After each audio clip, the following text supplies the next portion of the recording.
Malda division के DRM Manish Kumar Gupta ने Godda railway station का निरीक्षण करते हुए क्षेत्र के रेल विकास को लेकर बड़ी बातें कही। उन्होंने कार्यों की समीक्षा करते हुए स्पष्ट किया कि रेलवे का मुख्य लक्ष्य इन परियोजनाओं को जल्द से जल्द पूरा करना है। डीआरएम ने उम्मीद जताई कि वर्तमान प्रगति को देखते हुए जुलाई तक वॉशिंग पीट और कोचिंग डिपो का कार्य पूर्ण कर इसे चालू कर दिया जाएगा। उन्होंने बताया कि इसके शुरू होने से गोड्डा को एक स्टेबलिंग लाइन मिल जाएगी, जो ट्रेनों के परिचालन के लिए अत्यंत महत्वपूर्ण है। सबसे बड़ा फायदा यह होगा कि वर्तमान में ट्रेनों के रैक मेंटेनेंस के लिए भागलपुर भेजे जाते हैं, लेकिन वॉशिंग पीट बनने के बाद यह अनावश्यक आवाजाही बंद हो जाएगी और गोड्डा में ही ट्रेनों का रखरखाव संभव होगा। इससे नई ट्रेनों की शुरुआत के द्वार खुलेंगे। स्टेशन की सूरत पर चर्चा करते हुए उन्होंने कहा कि अब गोड्डा अमृत भारत स्टेशन के रूप में एक आधुनिक पहचान बन चुका है और यात्रियों को बेहतर सुविधाएं दी जा रही हैं, जिसमें भविष्य में और भी सुधार किया जाएगा। रेलवे लाइन के विस्तार को लेकर उन्होंने महत्वपूर्ण जानकारी साझा की। गोड्डा पीरपैंती सेक्शन पर काम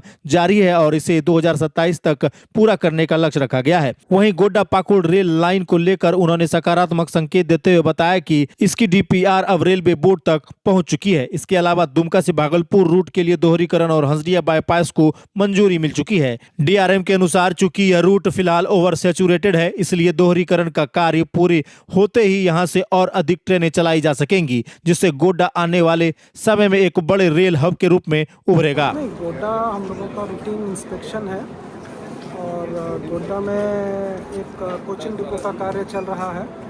उसी की समीक्षा के लिए आज हम लोग इंस्पेक्शन करेंगे। कोचिंग डिपो का कार्य कब तक होने की पूरी है? देखिए, हम लोग भी चाहते हैं कि ये कार्य जल्दी से जल्दी हो जाए और जिस तरह की प्रगति चल रही है, हमें लगता है कि ये जून जुलाई तक चालू हो जाना चाहिए। कार्य की प्रगति अच्छी है और एक पिट लाइन बन जाएगा और एक स्टेबलिंग लाइन बन जाएगी तो हम लोग इसको यूज़ कर पाएंगे। अमृत भारत स्टेशन के बाद गोड्डा स्टेशन में काफ़ी बदलाव है, इससे आप कितना संतुष्ट हैं?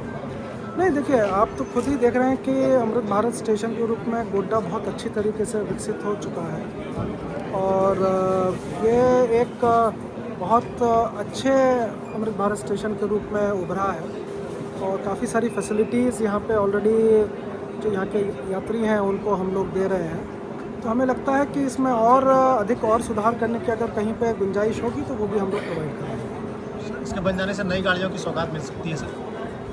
अमृत भारत स्टेशन के साथ साथ जो कोचिंग पिट बन रहा है वो बहुत इम्पोर्टेंट होगा नई ट्रेनों के स्टार्टिंग के लिए, क्योंकि अभी जो रेक्स हैं हमारे भागलपुर में जाकर मेंटेन होते हैं और फिर यहाँ पे आते हैं, तो अननेसेसरी मूवमेंट उनका बंद हो जाएगा और यहाँ पे हम ट्रेनों का मेंटेनेंस जो है वो कर सकेंगे।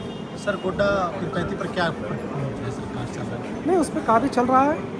गोड्डा पीरपैंती वाला जो सेक्शन है उस पर कार्य चल रहा है और मुझे लगता है कि उसका 2027 तक शायद फिनिश करने का है उसको। सर, डबल पटरियां बिछाने की बात भी कही गई थी कुछ दिन पहले, उस पर क्या कुछ प्रगति हुई सरकारी? नहीं, वो ऑलरेडी वर्क सैंक्शन है। दुमका से भागलपुर तक का जो रूट है वो डबल लाइन के लिए सैंक्शन है और हम लोगों का बाईपास भी जो हंसदिया बाईपास है वो भी सैंक्शन है। तो एक बार, क्योंकि यहाँ पे ऑलरेडी हमारा ये जो रूट है वो ओवर सैचुरेटेड हो चुका है और एक बार डबलिंग हो जाएगा तो हम और अधिक ट्रेनें यहाँ से चला पाएंगे। गोड्डा पाकुड़ को लेकर कोई अपडेट? नहीं, अभी तो ऐसा कुछ नहीं है, बट मुझे लगता है कि उसका भी डीपीआर जो है रेलवे बोर्ड गया हुआ है। ये सर, जो यहाँ सामने जो है टिकट के लिए भीड़ होती है जब रांची इंटरसिटी जाती है, उस स्थिति में यहाँ कोई ई टिकट के लिए MUTS की हम लोग व्यवस्था कर देंगे यहाँ पे, जिससे कि जिन लोगों को टिकट लेने में ज़्यादा भीड़ वगैरह अगर हो रही है तो वो हम फैसिलिटी अवेलेबल करेंगे।